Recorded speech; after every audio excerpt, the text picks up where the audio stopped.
welcome back. Steve Basic Architect. Yeah. Hopefully you enjoyed yesterday. 1852 remodel that we did. This is the rear elevation. Yeah. You can see all grown in. I mean, just, you know, it's, what can I say? Try to be sensitive to this because I see this a lot in New England. Actually, I see it a lot around the country. There's people that have houses. The people that lived in this house lived in it for years and years. So it wasn't like, you know, these were decisions that they made in the 3 years they owned the house. The people there probably lived in here, you know, 50 plus years. So, you know, you get some of this stuff like the translucent, you know, roofing material there to let it in. So there's all kinds of choices here. We call it freeze back here. But it's really New England frugality, right? It's how can I solve my problem and pay the least to do it? And maybe once or twice, that's okay. But when decision after decision after decision is following that line of thought, then ultimately we get to a point where we have a whole series of bad decisions that are cumulatively a really bad decision.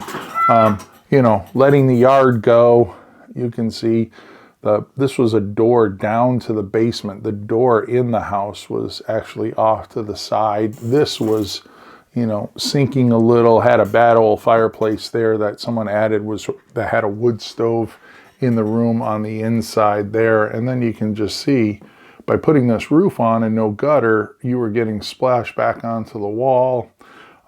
So just a whole lot of bad things happening here. And it was pretty amazing, you know, when we got in there and cleared that all up, and then started taking off. You know, we basically took off this whole addition there, took obviously that off. We were concerned to save the original 1852 house here. And that was what we saved. So, and then we basically, between the new addition there and the addition we put off the back, I would say we easily doubled the size of the house. And with the basement, we probably came close to tripling the size of the square footage of the original house. So, let's see. So, there's the back. You can see nice manicured lawn here. One of the things about this house, it had to be accessible.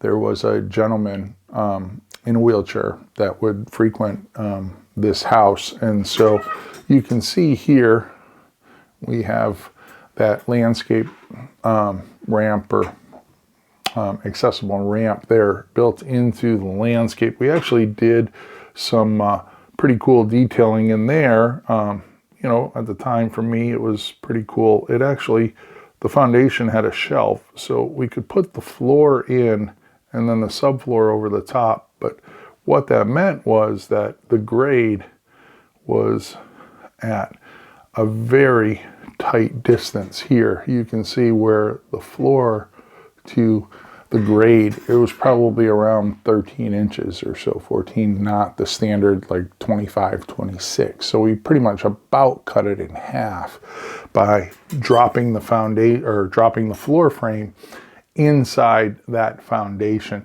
And you can see the original house is back there. This is that addition that we pretty much reproduced.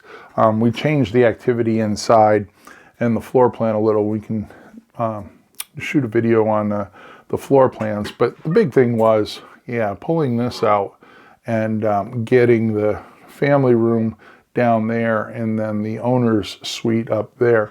But remember from the front when I was talking about 1.5 stories, so we kept that idea here to that 1.5 story and then had those peekaboo windows. And that dormer and this dormer actually match, right? So the floor is somewhere in there. Now, one of the things that was interesting about this was, while we had the opportunity maybe to increase it, the homeowners didn't want to increase the height on the first floor. And so the height here was, I believe it was like 7'4". It was pretty tight. It's New England tight, right? It's not uncommon in a 1850s house to have a 7'4" ceiling. But it is pretty uncommon for someone to do a major renovation like we did here and put it back as a 7'4" ceiling. The interesting thing, though, from an architectural standpoint, is I filled up this wall. We did a little moment frame on both sides, but we filled this up with over 16 feet of patio door. So basically, if you're in that room, that great room that has 4 walls, one wall was primarily glass. It was pretty amazing. And I'm a tall guy, 6'6", so I go into a 7'4", like I feel the ceiling. And but having that glass wall down at the end, looking out onto a beautiful manicured lawn and yard, it was surprisingly not as oppressing as you would think it would be. To have a 7'4" ceiling in there. So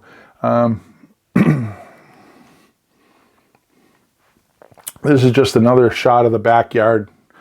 Different time of the year. You can see a bunch of the vegetation is scrubby there, but it just gives you another shot of how awful this was. So again, we tore off all of this stuff here, tore that off, tore off that whole addition there, and basically kept the original house. And wait till you see, I have some photos where not only did we keep that, but we went in and scooped out the basement from under it. Like, we did some pretty drastic work that any sane person would look at the photos that you're going to see in the upcoming videos and say, why didn't you just tear it down?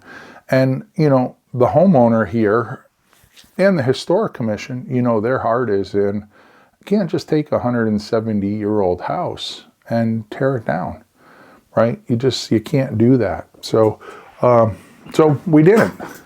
And let me give you another shot, because this is the, you know, really nice shot of what's happening in back there. You get a really good sense. So the original house is back here, right? We talked about that front entryway in the last video, and we added all of this. And then I carved out a little negative space there, so we get a full width porch. The full width porch allows us to open up those doors. Seasonally, we stayed true to all of the trim details. We stayed true to the 1.5 story there, and then we did a little peekaboo there, which was a little bit of a challenge because these windows don't meet egress when you squeeze them up in there. And so we had to find egress windows, so we used these two as the egress windows for that owner suite. And these are basically flanking the bed, which sits in between, and then that's one to the bathroom. There, also note, we took advantage of this kind of blind corner. You know, we see our gas meter, we have our AC, we have a bunch of stuff happening there. So I won't say we have a dirty backyard, but we have a dirty corner on the house to get all that stuff. And the front entryway actually helped hide some of that too. And I think, you know, some of the things like the full width stairs here, just making the back, you know, a pretty grand element, and having that scalloped out, that negative space there, just really, really helps understand or makes it that much more aesthetically appealing. Yeah, so adjacent to the house, left of the house, and behind was this detached garage. Now, the only cool thing about this detached garage was that it housed about 6 groundhogs. So every time when I would go and show up, they would be out in the yard eating, and I actually have some pictures of them somewhere. Maybe I'll dig them up and throw them up here for you. But yeah, there was a garage back there. It was in serious disrepair, and we tore it down. It was literally about 2 feet on the property line. So one of the things, trade-offs there was, if you let us put a new garage and you let us adhere to the existing location of it, we'll do a whole garage that matches the house in a detached fashion. And so the Historic Commission allowed us to. And then, yeah, so maybe not 2 feet, about 5 feet there.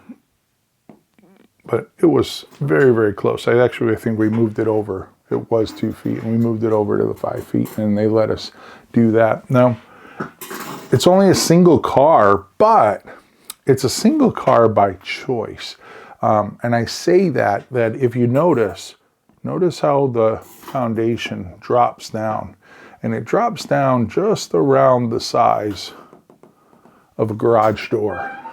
Yeah, so that's framed like a garage door, and then it's infilled. And so the homeowners use it as a potting shed and a place to put, shovels and stuff for the backyard and bicycles and all of that stuff, because they didn't feel they needed second car in garage parking. But if they ever wanted to, we actually have that framed in as a header, so we could take the siding off, take the window and door out, and very easily put in a second garage door there. But we wanted to stay true also to the scale, right? So obviously that's prominent there. This is a little taller. That goes down, but also notice, all of the detailing here and around the windows, all of that matches the house exactly. So these are kind of those trade-offs that as we move along, we're able to do what we wanted to do, but the Historic Commission is getting what they wanted to do. And these are beautiful wood carriage doors with, divided lights in them. So it's, to look at it from a historic perspective, it is what you would expect there. And then this is just a quick blow up. Again, notice we have our round tube downspout there, but all of the trim was to match. And then when we did new trim, we basically matched a bunch of it there to be very similar and capture that. So anyways, that's our 2 videos on before and after. Hopefully you enjoyed that. We're gonna have a little bit more. We're gonna talk about this. There's some water management in the basement that we had to solve for, which I think is a pretty interesting story. We'll take a look at the floor plan so you can see exactly what we did here and how we solved for some stuff. But anyways, there you have it, 1852. What were you doing back then? Yeah, I don't even know if I was a dream of my grandfather at that point. But anyways, I'm Steve Basic Architect. Until next time, long live our buildings.